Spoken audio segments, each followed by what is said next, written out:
السلام علیکم دوستوں، میرا نام ہے محمد یوسف۔ آپ میرا یوٹیوب چینل دیکھ رہے ہیں ہجرا آفیشیل۔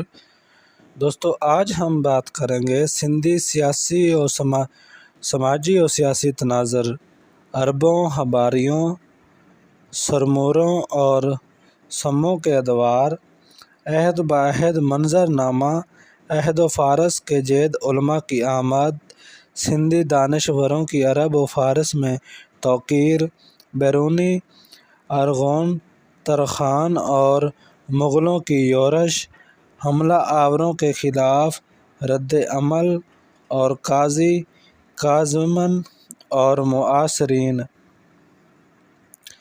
دوستو، سندھ میں عربوں کی آمد 712 کے بعد وادی سندھ ایک نئی اور خوشگوار معاشرتی، تہذیبی، اخلاقی اور انتظامی فضا میں سانس لیتا ہوا دکھائی دیتا ہے، اور زندگی کے کم و بیش تمام معاملات میں غیر معمولی تیز رفتاری کے ساتھ انقلابی تبدیلیاں روبہ عمل ہوتی ہوئی محسوس ہوتی ہیں۔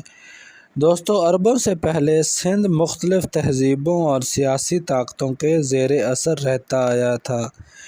ہندوستان میں برہمنوں کا اقتدار 1210 قبل مسیح سے 600 قبل مسیح کے دورانی مدت پر محیط ہے، جب آریاؤں نے ہندوستان کے شمال مغربی علاقوں سے نکل کر وادی گنگ و جمن اور نیپال کی ترائی اور ہندوستان کے زیادہ زرخیز اور ہرے بھرے علاقوں کی طرف پیش قدمی کی تھی۔ بدھ دھرم اور جین مت کو بھی اسی زمانے 563 سے 483 میں عروج حاصل ہوا۔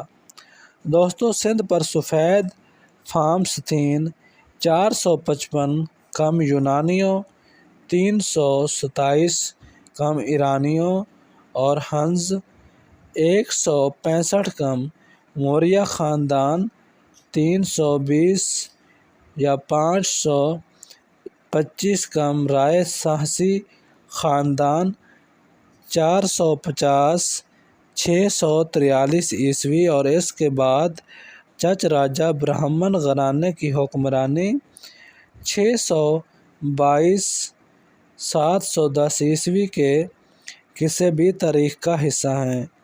دوستو، ان مختلف تہذیبوں اور سیاسی طاقتوں کے زیر تسلط رہنے والے معاشرے کو یقیناً مسلسل شکست و ریخت کا سامنا رہا ہوگا، اور اس معاشرے کی اجتماعی نفسیات میں مختلف تہذیبوں کے اثرات بھی ضرور سرایت ہوتے رہے ہوں گے، لیکن اس کے باوجود عربوں کی آمد کے بعد سندھی معاشرے بہت تیزی کے ساتھ منقلب ہوتا دکھائی دیتا ہے۔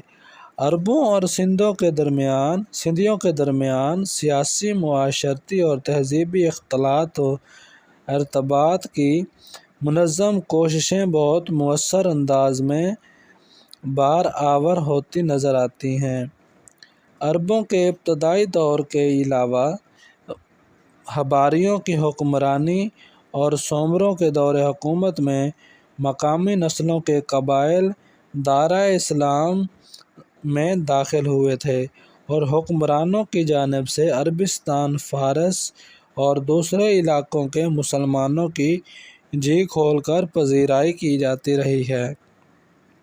دوستو، باہر سے آنے والے جید علماء، فضلاء اور باکمال مفسرین، محدثین، مورخین، فقہا، فلاسفہ، ریاضی دان، ادیب و شعراء اور عروض و معنی کے نکتہ دان لوگوں کا سلسلہ تھا، جو تاریخ کے مذکورہ ادوار میں قائم رہا۔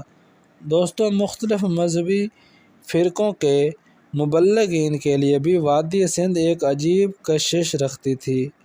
سب سے پہلے شیعی مبلغین میں سے عبداللہ الاشتری علوی اپنے ساتھیوں کے ہمراہ گھوڑوں کے تاجر کی حیثیت سے سندھ میں وارد ہوئے۔ اس وقت ابو جعفر منصور عباسی کی خلافت کا عہد تھا، اور سندھ میں عمر بن حفص حاکم مقرر تھا، جس نے عبداللہ الاشتری اور ان کے ساتھیوں کا خیر مقدم کیا، اور وہ سادات سے ایک یکگونا عقیدت رکھتا تھا۔ عمر بن حفص کی مدد سے عبداللہ الاشتری کا منصورہ سے ملحق علاقے میں شیعت کی تبلیغ کرنے کے مواقع حاصل ہوئے۔ اس طرح بعد میں خارجی فرقے کے داعی حسان بن مجاہد ہمدانی خارجی سندھ میں 142 ہجری میں پہنچے تاکہ عباسیوں کے خلاف فوج اکٹھی کی جائے، لیکن عمر بن حفص خود سادات کا طرف دار تھا اور اس لیے اس نے خارجیوں کی دال نہ گلنے دی، لیکن خارجی سندھ کے دور دراز علاقوں کے عوام میں گھل مل کر رہنے لگے۔ دوستو، اسی طرح عبداللہ بن عمر حباری کے عہد 270 ہجری میں اسماعیلی فرقے کے پہلے داعی ہیثم نے سندھ میں قدم رکھا اور یہاں اسماعیلی فرقے کی تبلیغ شروع کی۔ منصورہ میں انہیں کوئی خاص کامیابی حاصل نہ ہوئی، لیکن ملتان میں بنو سام کے اسد بن قریش کی حکومت تھی۔ اسماعیلی داعیوں کو بہت عزت و توقیر حاصل ہوئی۔ حضرت امام جعفر صادق کے انتقال کے بعد شیعوں میں دو فرقے ہو گئے تھے۔ ایک گروہ سیدنا موسیٰ کاظم بن امام جعفر صادق کو امام کہتا تھا، جبکہ دوسرا گروہ سیدنا اسماعیل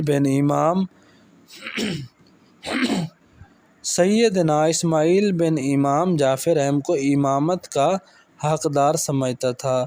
کیونکہ حضرت اسماعیل انتقال کر چکے تھے اور اس لیے ان کے ورثاء یکے بعد دیگرے امام مقرر ہوتے رہے، یہاں تک کہ خلیفہ سیدنا امام عبداللہ عبید اللہ المہدی، جو اس وقت افریقہ میں سلطنت فاطمیہ کے بانی تھے، اسماعیلی فرقے کے امام کہلائے۔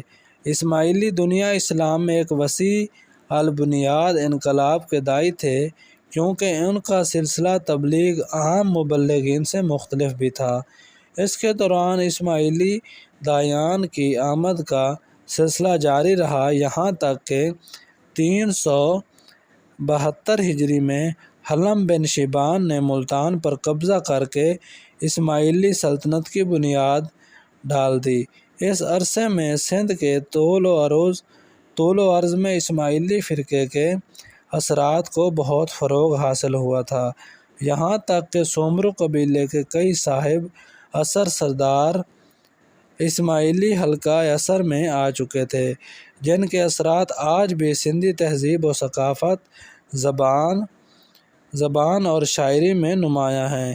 اسی طرح سندھ سے متعدد سندھیوں نے عرب سرزمین میں سکونت اختیار کی اور وہاں عربی علوم و فنون کو تحصیل کے بعد غیر معمولی شہرت حاصل کی تھی۔ انہی لوگوں میں ابو معشر ہیں، جنہوں نے حدیث فقہ اور مغازی میں کمال حاصل کیا۔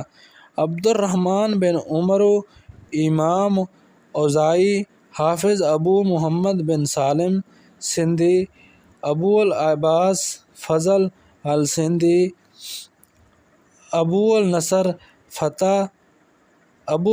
فتح بن عبداللہ سندھی بھی اپنے وقت کے جیو عالم ہوئے، جبکہ ابو عطا سندھی، ہارون بن عبداللہ ملتانی سندھی، ابو ضلع سندھی منصور ہندی اور اسحاق مستوفی سندھی النسل تھے، لیکن عربی زبان کے مشہور شاعر ہوئے ہیں اور عرب دنیا میں محترم قرار پائے تھے۔ اسی طرف عرب و عجم سے آنے والوں میں قاضی موسیٰ محمد بن ابی شراب، ابو العباس احمد بن صالح، ابراہیم بن محمد بن ابراہیم بن عبداللہ المعروف دیبلی، شیخ ابو العباس احمد بن عبداللہ دیبلی، منصور بن حاتم نحوی وغیرہ ہم شامل ہیں، جو اپنے عہد کے جیو عالم فضلاء اور صاحب کمال شمار ہوتے تھے۔ سومروں کے عہد میں مانک سندھی ایک معروف طبیب اور فیلسوف تھے جنہوں نے سلمان بن علی ہاشمی کے ساتھ مل کر ہندی کتب کے فارسی اور عربی میں ترجمے کیے تھے۔ عبداللہ بن عمر حباری کے زمانے میں منصورہ کے ایک عالم نے شمالی سندھ کے ایک ہندو راجا کے کہنے پر قرآن مجید کا سندھی زبان میں ترجمہ کیا تھا اور سندھی میں اسلامی تعلیمات کے متعلق ایک نظم لکھی تھی۔ گویا قرآن مجید اس کا ترجمہ سب سے پہلے سندھی زبان میں ہی ہوا تھا۔ دوستو یہ تھی ہماری آج کی ویڈیو۔ اگر آپ کو ہماری ویڈیو اچھی لگی ہو تو آپ ہماری ویڈیو کو لائک کر دیں، چینل کو سبسکرائب کر دیں تاکہ ہماری ہر نئی آنے والی ویڈیو کا نوٹیفیکیشن آپ کو مل سکے۔ دوستو ملتے ہیں ایک نئی ویڈیو کے ساتھ، تب تک اپنا بہت سارا خیال رکھے گا۔ اللہ